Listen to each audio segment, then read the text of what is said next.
Los temas que abordaremos el día de hoy serán optimización del sistema de archivos, recuperación, consistencia, rendimiento. Hoy vamos a hablar sobre la optimización de memoria y archivos, dos aspectos cruciales en el rendimiento de cualquier sistema operativo. La manera en que un sistema gestiona su memoria y organiza sus archivos es clave para su velocidad, eficiencia y estabilidad. Empezando con la memoria. La optimización aquí trata de usar los recursos de manera eficiente para que las aplicaciones tengan el espacio necesario sin desperdiciar memoria. Para esto, los sistemas operativos emplean varias técnicas. Por ejemplo, está la paginación y segmentación, que dividen la memoria en partes más pequeñas y asignan solo lo que cada proceso necesita. También existe el uso de memoria virtual, que permite a los sistemas acceder a más memoria de la que físicamente tienen, usando una parte del disco como una extensión de la RAM. La optimización de memoria y archivos está interconectada. Por ejemplo, el uso de cachés aprovecha la memoria para reducir el acceso a disco. Además, la gestión de metadatos en el sistema de archivos como permisos y fechas ayuda a organizar mejor los datos y facilitar el acceso. En un sistema de memoria es importante tener en cuenta los procesos de recuperación de archivos, ya sea por eliminación o daños de. En este capítulo veremos métodos principales y prácticas de seguridad para la recuperación. La recuperación de archivos es un proceso esencial que busca restaurar datos que se han perdido, eliminado o dañado en un sistema de archivos. Esto puede ocurrir debido a diferentes razones como la eliminación accidental, fallos de hardware, corrupción de datos o inclusive ataques de malware. La recuperación de archivos es clave para la protección de datos importantes, asegurando que la información crítica sea respaldada y restaurada, lo cual se puede guiar y basar en los siguientes criterios que a continuación explicaremos: estructura y diseño de los sistemas de archivos, algoritmos de recuperación, integridad y consistencia de datos y herramientas de recuperación. Un sistema de archivos es una estructura de datos utilizada por los sistemas operativos para poder organizar y gestionar el almacenamiento de archivos en dispositivos como discos duros, unidades SSD y otros almacenamientos. Bueno, entonces, ¿cómo funciona un sistema de archivo? Los sistemas de archivo funcionan gestionando la relación entre los archivos y los bloques de almacenamiento en el dispositivo. Cada archivo está compuesto de datos y metadatos, como el nombre del archivo, la fecha de creación, los permisos y algo más. Y el sistema de archivos organiza estos archivos en directorios y particiones, facilitando el acceso rápido a los mismos. El proceso básico que usan los sistemas de archivo implica la asignación de bloques, es decir, que cada archivo se divide en bloques. En algunos sistemas también se le llama sectores o fragmentos, pero nosotros lo llamamos bloques, que son almacenados en diferentes partes del dispositivo. 2. Índices y punteros. Los archivos no siempre se almacenan de forma contigua, por lo que los sistemas de archivos usan punteros o índices para indicar la ubicación de cada bloque. Número 3. Metadatos. Además de los datos del archivo, el sistema de archivos mantiene información adicional como el tamaño del archivo, su ubicación y la fecha de modificación. Uno de los sistemas de archivos más conocidos es NTFS, New Technology File System, que es el que usa Windows. Procesos de eliminación de un archivo. Número 1. La eliminación del archivo o eliminación de referencias. Esto quiere decir que cuando el usuario trata de borrar un archivo, solamente está borrando las referencias o los bloques de información que teníamos de este. Sin embargo, el archivo sigue existiendo en el disco duro. Número 2. La conservación de los datos. Como lo mencionamos, el disco duro sigue teniendo el archivo hasta que no se sobrescriba una vez más sobre él. Entonces, solo se ha eliminado a nivel referencia. Los datos siguen existiendo hasta que sobrescriban una vez más sobre él. Número 3. Eliminación física. Los datos del archivo se eliminan físicamente solo cuando se necesita reutilizar bloques de almacenamiento para nuevos archivos. Y el último paso, la eliminación segura. En algunos casos hay usuarios que para borrar definitivamente un archivo, lo que optan es sobreescribir varias veces los bloques de datos para asegurarse que la información no sea recuperable.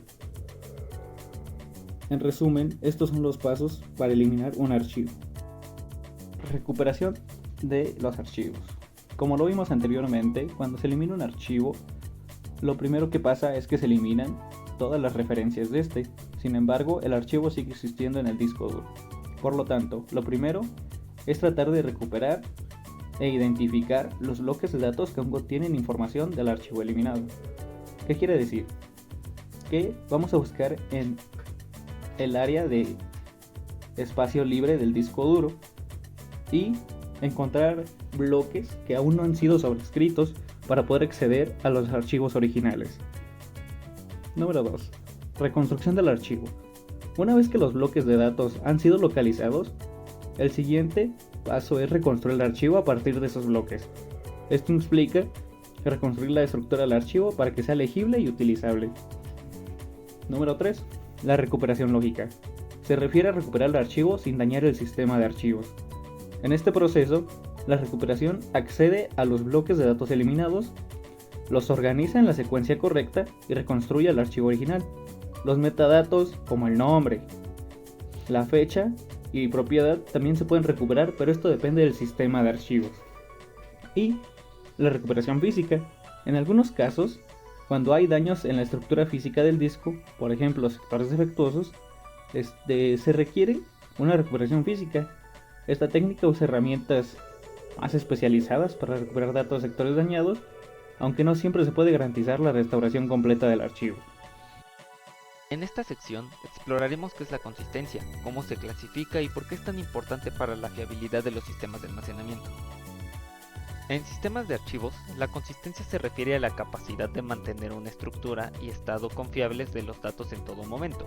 Esto significa que tanto los archivos como los metadatos se mantienen íntegros y estables. La consistencia es crucial para evitar problemas de corrupción de archivos, pérdida de datos o conflictos entre versiones de información almacenada. Existen dos tipos principales de consistencia fuerte y consistencia eventual, cada una con ventajas y desventajas según el tipo de sistema y sus necesidades. La consistencia fuerte garantiza que cualquier cambio en el sistema de archivos sea visible de inmediato para todos los usuarios y aplicaciones. Es ideal para sistemas donde se necesita precisión y coherencia inmediata, como bases de datos financieras o sistemas que manejan información crítica. Por otro lado, la consistencia eventual permite que las copias de datos se actualicen de forma independiente y asíncrona, lo cual es útil en sistemas distribuidos que buscan mayor disponibilidad y capacidad de respuesta. Ahora se muestra un ejemplo simple en C que ilustra la consistencia fuerte. Para este, usamos un mutex para asegurar que solo un hilo a la vez pueda actualizar la variable balance. Esto garantiza que el valor final sea consistente y refleje la última actualización realizada. Ahora, en la función updateBalance, cada hilo bloquea el mutex antes de actualizar balance, asegurando que ninguna otra actualización ocurra hasta que el hilo actual termine. Gracias al mutex, las actualizaciones de balance son atómicas, lo que quiere decir que cada actualización ocurre una a la vez, lo cual evita inconsistencias. Así, la salida refleja la última actualización realizada sin interferencias. Este código simula dos nodos que actualizan el mismo valor de balance de manera asíncrona y en un orden no controlado. Cada nodo intenta cambiar el valor a algo diferente, mostrando cómo pueden surgir inconsistencias temporales en sistemas distribuidos. En la función updateBalance de este código, cada nodo intenta actualizar balance a un valor nuevo, ya sea 200 o 300. La función sleep simula un retardo en el sistema, como el tiempo que tardaría en propagarse el cambio en un sistema distribuido. Debido a la ejecución no coordinada, el valor final de balance puede ser el de cualquiera de los nodos, mostrando cómo pueden producirse inconsistencias. En esta sección vamos a hablar acerca del rendimiento del sistema de archivos. Mencionaremos lo que es, su importancia y técnicas para optimizar el rendimiento. ¿Qué es el rendimiento? El rendimiento dentro de un sistema informático es la velocidad o resultado con la que realizará una tarea. Entonces, ¿qué es el rendimiento en un sistema de archivos? Este se refiere a la capacidad que tiene de soportar picos de actividad. Estos picos de actividad ocurren cuando en un periodo muy breve de tiempo el sistema recibe un volumen muy alto de solicitudes. Es decir, en un intervalo corto de tiempo hay una cantidad intensa de entradas y salidas. ¿Cuál es la importancia del rendimiento en un sistema de archivos? En muchas aplicaciones, especialmente aquellas que manejan grandes volúmenes de datos, la velocidad a la que se leen y escriben datos en el disco puede limitar el rendimiento general del sistema. Si el acceso al sistema de archivos es más lento que el procesamiento de datos en la memoria, las aplicaciones se verán obligadas a esperar a que se completen las operaciones de entrada y salida. Esto es a lo que se le conoce como cuello de botella. Si las operaciones de entrada y salida son lentas, pueden aumentar la latencia, es decir, el tiempo de espera para que los datos estén disponibles para ser procesados. Esto además implica una mayor carga en el CPU. Optimizando el rendimiento podemos reducir la latencia y la carga en el CPU. Las bases de datos y los servidores de archivos son aplicaciones que dependen intensamente del acceso rápido y eficiente al sistema de archivos. Cada consulta en una base de datos podría implicar múltiples lecturas de disco, y cada solicitud a un servidor de archivos podría requerir recuperar y enviar grandes volúmenes de datos. Si estas operaciones no están optimizadas, la velocidad de respuesta de estas aplicaciones se verá afectada, impactando así la experiencia del usuario y la eficiencia del sistema. Ahora mencionaré algunas formas de mejorar el rendimiento en el sistema de archivos. Primero, veamos el ajuste de lectura secuencial. Este método, al utilizar la lectura anticipada o read ahead, permite al sistema preparar datos en memoria antes de que sean solicitados, así reduciendo los tiempos de espera en operaciones secuenciales. Aquí vemos un código en C que simula la lectura secuencial. Lo primero que hace el código es abrir el archivo en modo solo lectura. Luego, con la función POSIX_FATBITE, indica al sistema que el archivo se leerá de forma secuencial. Sus parámetros son el descriptor del archivo, el inicio y el tamaño del archivo, y finalmente POSIX_FATBITE secuencia. Esta le dice al sistema que optimice la lectura de bloques secuenciales. Después lee bloques del archivo en un buffer de 4 KB, procesa estos datos y al finalizar cierra el archivo. Ahora tenemos la escritura asíncrona. Esta permite que la aplicación siga ejecutándose mientras el sistema escribe los datos en segundo plano, mejorando así la eficiencia. El código en C de la escritura asíncrona comienza abriendo o creando el archivo en modo escritura. Luego, con la estructura AOCB, definimos una operación de escritura asíncrona. Así, el programa continúa ejecutándose mientras se permite su edición. Finalmente, AOError verifica si la operación ha terminado, y AInProgress indica que aún está en proceso. Finalmente, pasamos con el método de entrada y salida directa. Este método reduce la utilización de CPU al omitir la caché de archivos. Lo que hace su código en C es abrir o crear el archivo en modo de escritura, utilizando la opción ODirect, la cual evita el uso de caché del sistema. Con la función POSIX_MEMAlign, alinea el buffer a un límite de 4 KB, y write permite escribir los datos del buffer directamente en el archivo. En resumen, la optimización del sistema de memoria junto con la recuperación, la consistencia y el rendimiento son elementos clave para garantizar que nuestros datos se gestionen de manera rápida y segura. Estas mejoras permiten que el sistema operativo no solo acceda a la información eficientemente, sino también que proteja la integridad de los datos ante fallos y maximice el uso de los recursos. Todo esto se traduce en una experiencia más fluida y confiable para el usuario.